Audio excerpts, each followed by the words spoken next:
नमस्कार।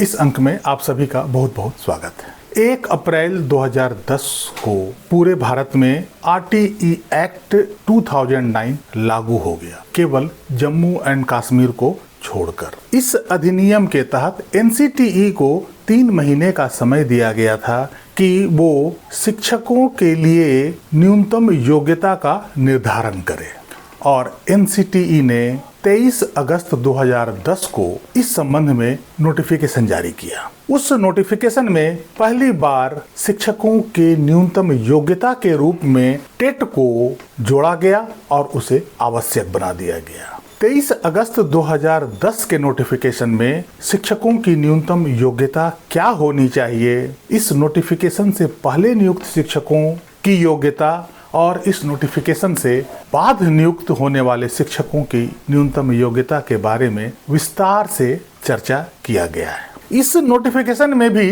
कुछ कमियां थी और उस कमी को NCTE ने फर्दर एमेंडेड नोटिफिकेशन के जरिए इसे ठीक किया। अर्थात NCTE ने 29 जुलाई 2011 को एक अमेंडेड नोटिफिकेशन लाया और उस अमेंडेड नोटिफिकेशन में जो 23 अगस्त 2010 के नोटिफिकेशन में जो भी कमियां थी उसे दूर किया, बहुत सारे बदलाव किए। इसी क्रम में 23 अगस्त 2010 के नोटिफिकेशन के पैरा 5 में 23 अगस्त 2010 के नोटिफिकेशन के बाद नियुक्त होने वाले शिक्षकों के बारे में जो बातें कही गई थी, उस पैरा में 29 जुलाई 2011 के नोटिफिकेशन में बड़ा बदलाव किया है। आज के इस अंक में हम इस बात पर चर्चा करने जा रहे हैं कि 29 जुलाई 2011 का जो NCTE का अमेंडेड नोटिफिकेशन आया है, उसमें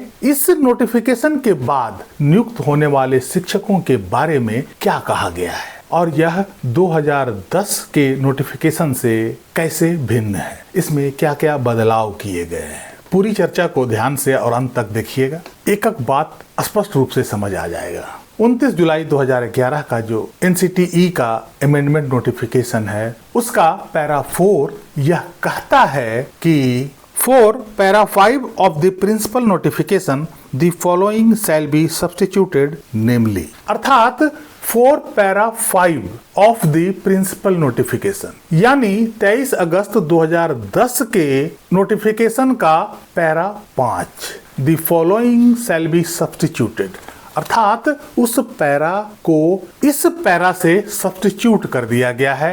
अर्थात अब वो नहीं बल्कि ये पैरा लागू होगा, इस पैरा का मान्यता होगा। उस पैरा को बदलकर एक नया पैरा जोड़ा गया है, अर्थात पिछले पैरा से इस पैरा को बदल दिया गया है। अब नए पैरा में क्या कहा गया है?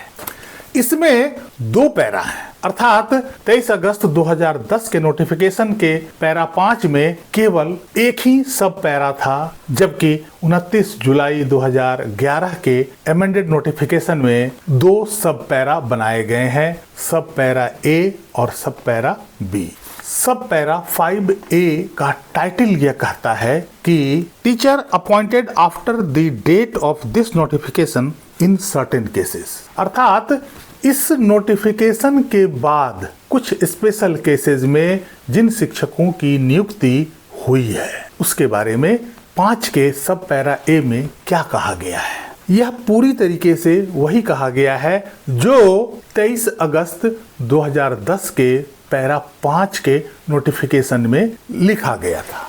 अर्थात where an appropriate government or a local authority or a school has issued an advertisement to initiate the process of appointment of the teachers prior to the date of this notification, such appointments may be made in accordance with the NCTE regulations 2001 as amended from time to time. इसमें as it is उसी para को रखा गया है। जिन शिक्षकों की नियुक्ति का भर्ती नोटिफिकेशन इस नोटिफिकेशन से पहले आ चुका है, अर्थात उनका भर्ती एडवर्टीजमेंट इस 29 जुलाई 2011 से पहले आ चुका है, उन शिक्षकों की नियुक्ति NCTE के रेगुलेशन 2001 के अनुसार ही किया जाएगा, जो कि समय समय पर अमेंडेड भी होता रहा है। जो इस नोटिफिकेशन में न्यूनतम योग्यता का निर्धारण किया गया है, उन शिक्षकों पर वो न्यूनतम योग्यता लागू नहीं होगा, अर्थात उन पर टेट लागू नहीं होगा। उनकी नियुक्ति उसी प्रक्रिया और उसी नियमावली के तहत होगा जो NCTE का 2001 का रेगुलेशंस है। अब इस पैरा 5 का सब पैरा B को एक नया सब पैरा के रूप में जोड़ा गया है। यह 2010 के नोटिफिकेशन में नहीं था, इस नोटिफिकेशन में इसे जोड़ा गया है। अब देखते हैं कि इसका पैरा B क्या कहता है। The minimum qualification norms referred to in this notification apply to teachers of languages, social studies, mathematics, science, etc.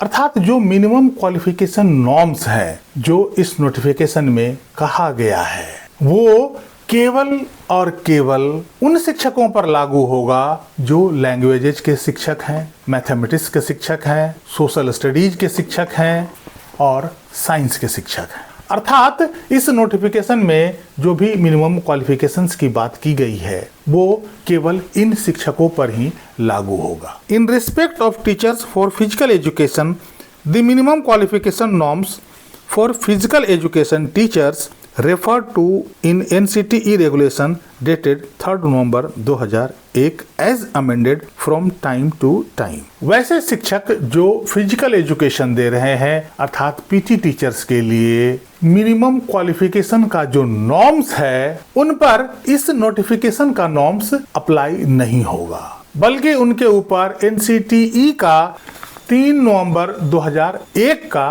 Regulation लागू होगा और उस रेगुलेशन में जो समय समय पर संशोधन किया गया है वही उन शिक्षकों पर लागू होगा। अर्थात इस नोटिफिकेशन में जो भी मिनिमम क्वालिफिकेशन नॉर्म्स की जो बात की गई है वो PT टीचर पर लागू नहीं होगा।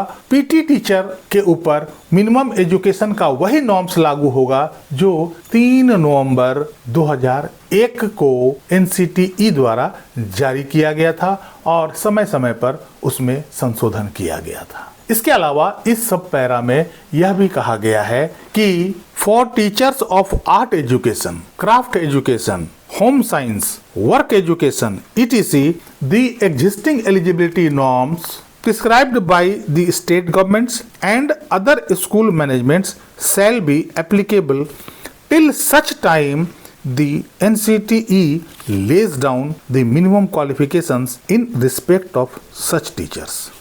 अर्थात वैसे शिक्षक जो आर्ट एंड क्राफ्ट के शिक्षक हैं, होम साइंस और वर्क एजुकेशन के शिक्षक हैं, उन शिक्षकों पर इस नोटिफिकेशन में जो न्यूनतम योग्यता निर्धारित किया गया है उनके ऊपर लागू नहीं होगा। उनके ऊपर वही कानून लागू होगा जो वहाँ की राज्य सरकारें और अदर स्कूल मैनेजमेंट उन शिक्षकों के लिए प्रिस्क्राइब किया है, जब तक कि NCTE का इसके बारे में कोई नया गाइडलाइन नहीं आ जाता है। अर्थात इस नोटिफिकेशन के बाद भी इन शिक्षकों की नियुक्ति में इस नोटिफिकेशन में जो मिनिमम एजुकेशन नॉर्म्स दिया गया है वो एप्लीकेबल नहीं होगा, जब तक कि NCTE इन शिक्षकों के लिए अलग से गाइडलाइन जारी नहीं करता है। कुल मिलाकर यह समझें कि इस नोटिफिकेशन में जो मिनिमम योग्यता का निर्धारण किया गया है